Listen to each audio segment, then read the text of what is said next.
Welcome back. So now we are at part 9.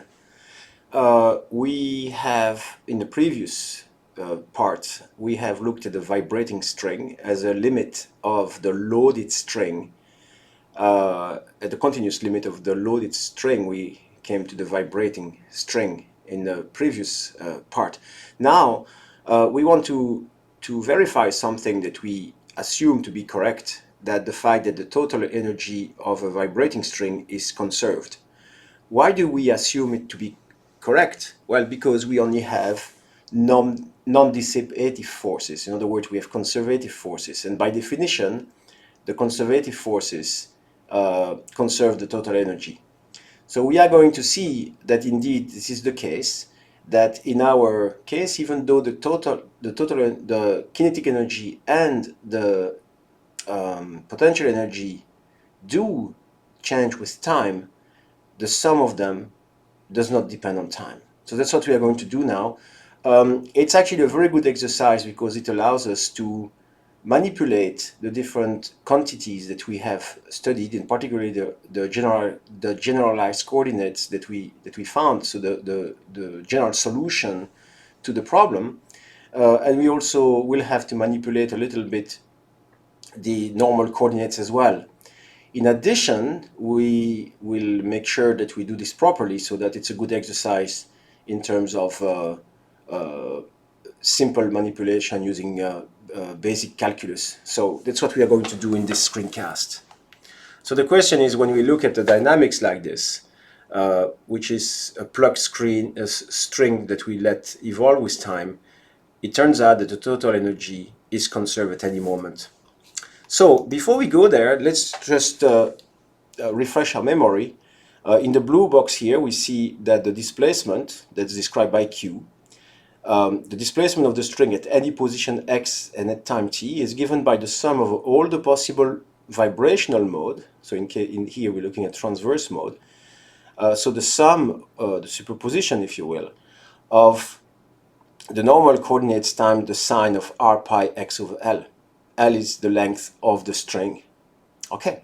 The normal coordinates is beta r e to the power I omega rt. So that's a solution that's a vibrating. So the vibration is in there in the omega rt. Okay, good. Some nodes that are important to keep in mind as we move forward is that beta r is a complex number. A way to remember why it has to be complex is simply because eta r is a solution of a second order differential equation. Therefore, we need two boundary conditions, if you will, and those conditions will actually be included in the real and imaginary part of beta r. In fact, we spent quite a bit of time in the previous part, in the previous section, calculating the real and imaginary part, so mu r and nu r, which could be calculated using the initial conditions on the q at time equals 0 and the q dot at time equals 0. Okay. Another thing that we should remember at this point is that the solution in the blue box for q is actually a complex solution, and of course in our case we are looking at real solution because this is what we can measure. So it's only the real part of q that will matter, and of course the real part of eta r. Well, it's a little bit more complicated than this, but it should become clear as we move along in this screencast. First of all, let's tackle the kinetic energy. So I remind you the solution on the top right corner of this slide. That's going to come in very handy. So the question we can ask ourselves is, what's the kinetic energy of a segment of the string? So when we say a segment, we are talking about a very small length, infinitesimally small length of string, of length dx. And the kinetic energy is really the usual expression, which is half times the mass times the velocity square. Now here, the only difficulty is to realize that we are working with a constant linear density rho. So rho dx is the mass. And of course, the velocity is simply given by q dot. So that with that in mind, we know that the kinetic energy of a small length dx of the string is 1/2 rho dx q dot square. And we use the usual trick to find the total energy. We actually sum all the contributions. But since each contribution is infinitesimal, this sum is actually an integral, and we end up with this equation. And here in this equation, I've replaced q dot by the partial derivative of q with respect to t. I'd like to remind you as well that here we have to use partial derivative because q depends on both x and t. Now what we do is that we substitute the value of q from the top right hand side of this slide in this equation to obtain this equation here very, very simply. Okay. Now we are going to focus on trying to understand that equation and trying to move forward with this equation. Now, this is a place where students sometimes are confused when you do a square of a sum. The best way is to actually do the product of the sum by itself. And then as we know, the index r is a dummy variable, so we cannot repeat it. And so we can simply write it this way. Okay? So we can simply write it this way. Where how do you go from the top to the bottom? Well, it's very simple. We actually describe the square of the sum as the product of two sums, one sum going over r and the other sum going over s. And you end up with this equation here where we can move the component eta r and eta s dot outside of the integral, since those variable, those normal coordinates, do not depend on the position. Okay? And of course, we remember that we have a very important relation related to the integral of two signs, and this is going to be the Kronecker delta.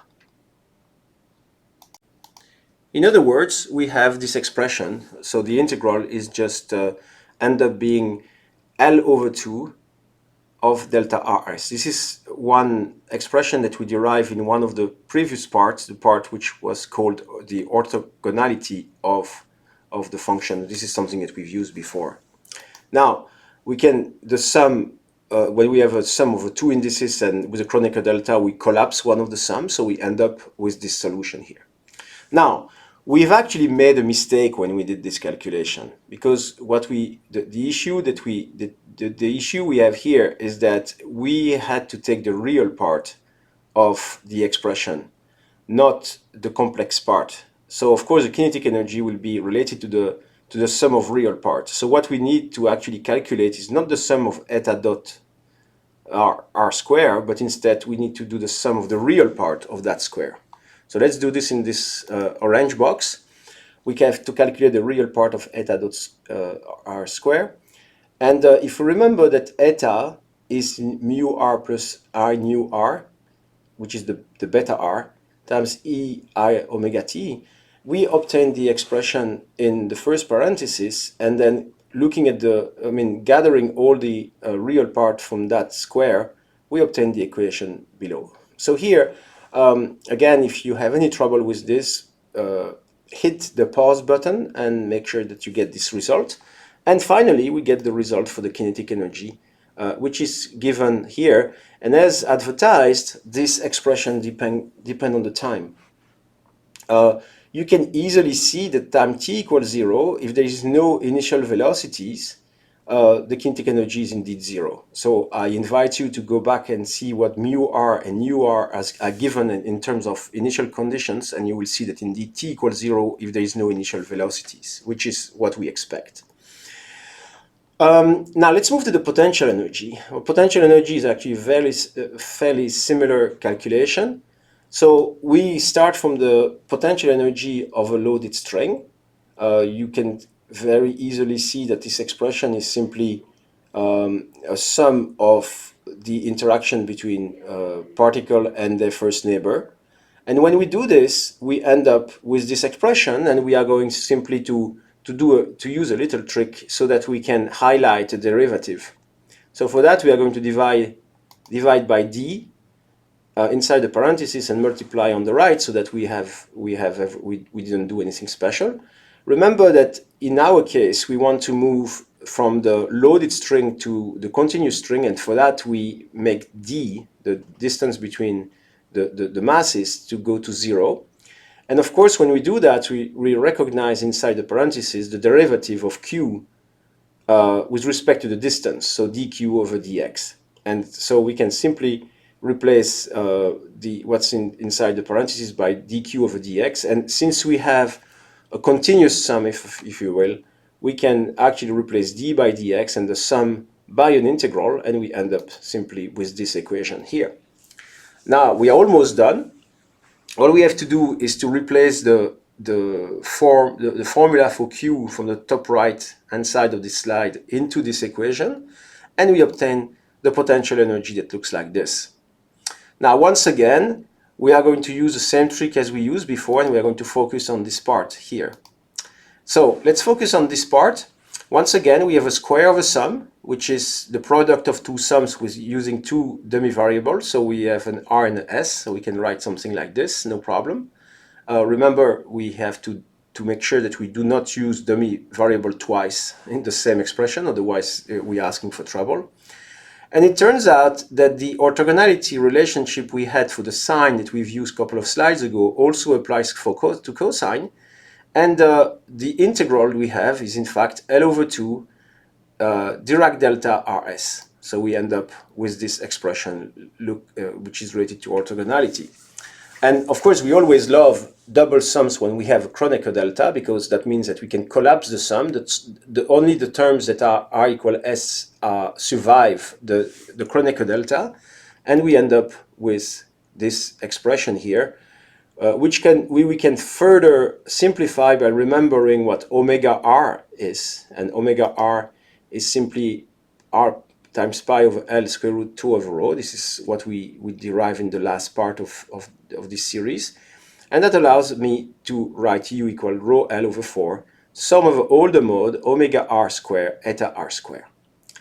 Once again, we have to be careful here, because what we actually need to square is not so much eta, but the real part of eta, just like we did before.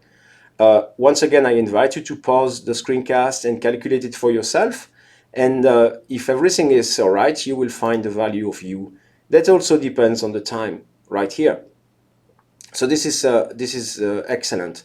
The potential energy, again, if there is no initial velocity, nu r would be equal to 0. And we would actually have a non-zero potential energy initially if we have a displacement from equilibrium. So in other words, if mu r is different from 0. So it looks like everything works well. Now it's time to compare these equations. These two equations are slightly different, as you can see. But what's interesting is that if we do the sum, we can exploit what we know for trigonometric, like sine square plus cosine square of the same argument is equal to 1. And the minus sign that we see in the u will allow us to actually cancel the cross term, so the term that involves mu r times nu r. And we end up with this expression, which is actually nothing else than a term, than an expression that does not depend on time anymore. So we can also write it this way if we remember, if we want to use the square of the modulus of beta, which is just the real part of beta plus square plus the imaginary part of beta square, which is mu r square plus nu r square. So we are very happy because we exactly proved what we wanted to prove, that there is no time dependence for the total energy. Again, this is not very surprising since we had conservative forces, so we are happy that we get this result. But the main value of this screencast is really in the manipulation of the different expressions. So I strongly invite you to be very comfortable with this, because this is essentially the essence of this entire section that we are working on, and being able to manipulate the normal coordinates, the real part, imaginary part, and so on and so forth. So thank you very much for your attention, and I hope you enjoyed this screencast. Thank you.